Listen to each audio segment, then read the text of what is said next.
War ma Iran gi Israel gi US ne ok ochakore nyoro. And I think ka they want gi proper planning at the top leadership. So these are issues ma de ok obedo go.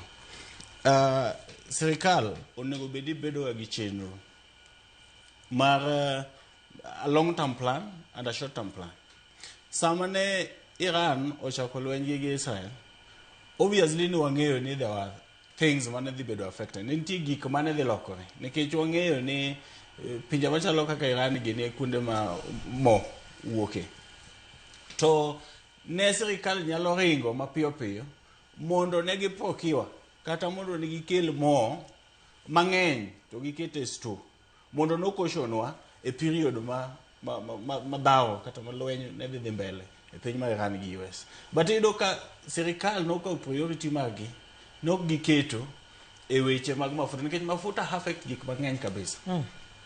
Koro an gima nyalo wacho ineno kata mana gima ne EPRA osomo mokwongo cha. Gika chalo mana guesswork moko. Ingeni nitiere sama jotendwa gi betugo gi wijo pe.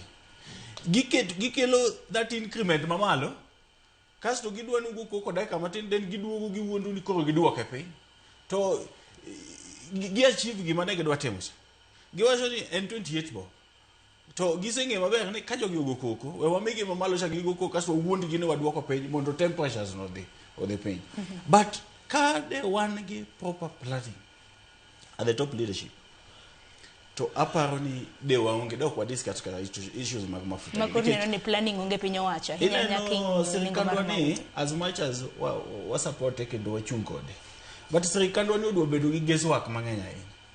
There are a lot of things matimore kaka trial and error. You know. The leaders nyalo yie gi mheshimiwa Mara Bensoda.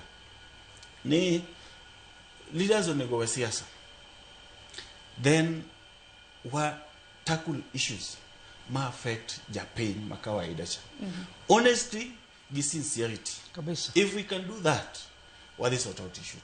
But anyalo nyisi sani ni gik moko mine wacho no land ni ken ye pro chako do ke mafuta pe mago to PR gimmicks. Nikijangini chakro duchi maka wunen baka mabeni josiasa koro bro bedo kwa godo. Dineno kono winjo yaku e kin mamoko. Akeni leader kaka josiasa nini o manchal nade.